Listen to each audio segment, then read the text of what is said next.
about 40 minutes, you're going to hear from the Chicago Fed President, Austin Goolsbee. You're also going to hear from Richmond Fed President Tom Barkin. That's 12:45. So we have a little time to wait. But the good news is we can bring in our own Steve Liesman, our senior economics reporter, to game this whole thing out about what, if anything, changed today. And I think, if anything, I don't know, it validates everything that all of these Fed speakers have been saying day after day after day. No rush. We can afford to wait. Maybe we'll do it later in the year. How would you assess what today does to how they think today? I think that's right. I do think, though, I believe it was Steve Weiss talking about this, that you do have additional risk now, Scott.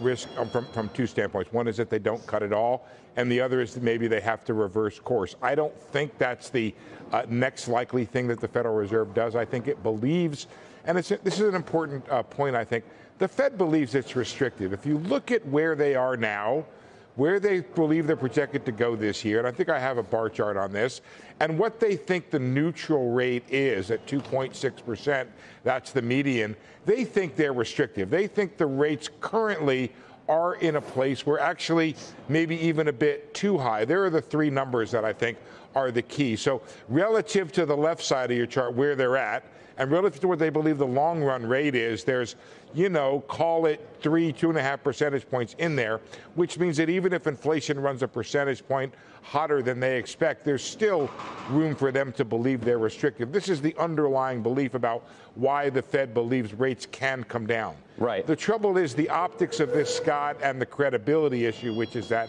I do not believe the Federal Reserve will be cutting interest rates while the actual inflation numbers are stalled and not improving. They also have to be incredibly mindful, Steve, of what might happen if they wait too long to cut. Either a mistake or ruining this great story that they seem to have been able to write. The book isn't finished yet.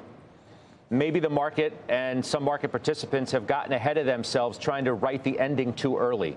But nonetheless, they don't want to mess the story up. I think that's right. But I do think there's an interesting conflict here between the theory and the practice. I think it was maybe Joe who was just saying the earnings are coming in, the economy is strong. None of this should be happening. All of this violates the theory of what happens when you raise interest rates at the speed of light to 5.38%, and you don't get essentially a pop in the unemployment rate to speak of.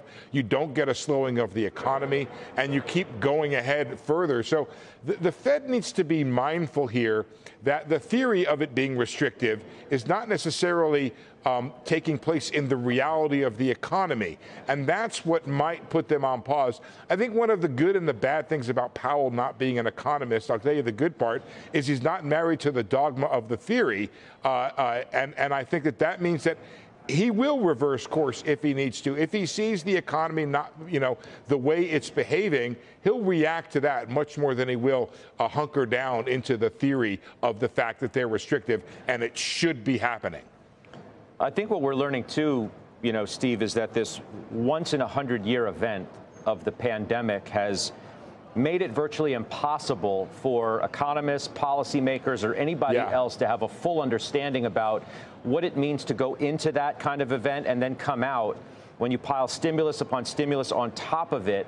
And then when you introduce the level of rate cuts and the speed in which they did it, to your point, you would assume things would happen when maybe they wouldn't. We're trying to get our arms around this still.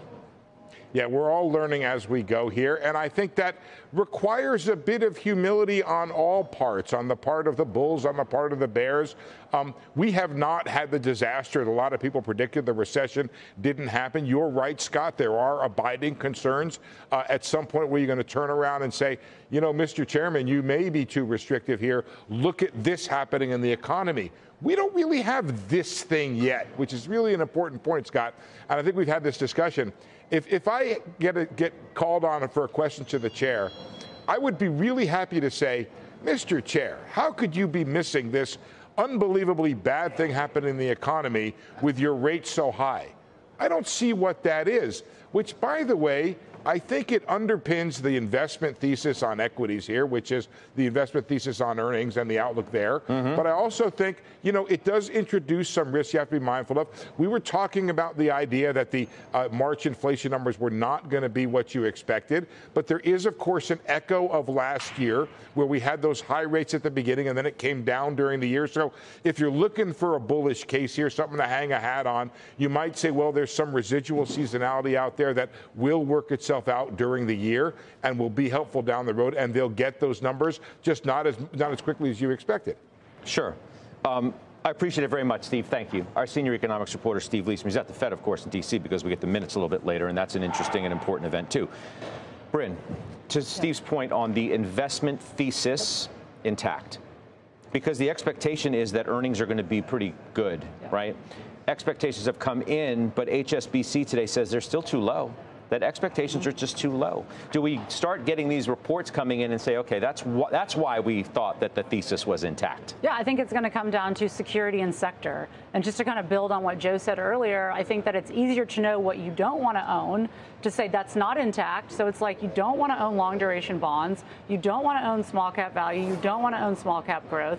It's like stick to, I think, high quality tech, which could be the Qs, individual names, energy, industrials, which I know Jim likes. And so I think you really have to pick your spots, because I do think there's going to be a big separation between the wheat and the chaff, especially in this earnings season, because the analysts are reducing estimates here. They're not increasing estimates. No, we went from like 10 to 5% in terms of earnings growth. But that's a 10 to 5. That's a huge deal. I understand, but when you've been at negative earnings growth for quarter after quarter after quarter for a while, you'll take the 5. We'll take the 5. And we all know the analysts always go too high and we come down. But I do think it comes down to these individual numbers. And I think that this market, this quarter, especially when small and mid-cap growth, will not suffer fools. And I think you're going to see, if you even slightly miss, you're going to have like a 10 to 15% down day, like we saw last quarter, by the way, and many other quarters. But I think this will be especially painful with a yield backdrop. So on that note, I do want to get into what areas of the market may be most vulnerable. But you gave us a list of your sort of must-own areas after the CPI was released, in light of what the market's doing with the Dow down more than 500 and yields obviously up. Must-owns, according to Joe Terranova: commodities, not just the refiners, metals and materials, insurance companies, and private equity. Yeah. Why'd you put your list of those 3? Okay, so far month to date, the S&P is down 2%. Are we on the cusp of a deeper decline? No one knows the answer to that. But even if we are, it is imperative that you own commodities in this environment. You mentioned energy, you mentioned metals. I would add upon that steel. Steel Dynamics is a name that's contained in the Joe ETF. Vulcan Materials, Martin Marietta. Extending beyond that, Steve, I know you've done a nice job with Archer Daniels Midland. You could throw Bungie into that. You could throw Tech Resources. Secondarily, who has pricing power right now? Insurance companies have pricing power. We own Progressive. We own Arch Capital in the ETF. And then lastly, if rates remain elevated, private equity continues to be the liquidity solution, because lending standards for public credit will be tight and restrictive in that nature. That takes you to Apollo Management, KKR, Brown & Brown. Those are 3 areas of the market right now, even in the decline, you could go in and own. What do we think of this, Weiss? I don't disagree with any of that. I mean, I was having a conversation yesterday with somebody who's been in the private market investing in insurance and in auto insurance. Numbers are through the roof. The profitability is unbelievable. We looked at one company last year, which unfortunately we didn't do, that was an auto insurer, subprime, and their cash flow estimates were exceeded by 50%. I mean, those are real numbers. Look, for me, what I'm astounded by today, frankly, is that cat is flat, that deer is flat. Those would be the first ones that you would think would take gas with this kind of, with rates moving up. But in the pre-market they did. So if you sold it then, you lost. But right now, it's unbelievable, as well as you're seeing with Meta. So to me, this is, I don't know if it's cautionary that people aren't paying the proper amount of attention. I could see those stocks of Meta being flat. Maybe because they don't think that the story's changed. Right, and I think that, again, it goes back to your fundamentals. If you're basing your buying and your portfolio positioning on rates coming down, then I think you're making a mistake. So let's just have, if I ask you the question, is the next move from the Fed a cut or a hike? How would you answer that question? Next move from the Fed is no move. No. Don't give me that nonsense. No, that's not nonsense. It's factual. The next move that they make, that's not a move. Not going to do anything. Are they going to cut next or hike? They're probably going to cut. Okay, thank you.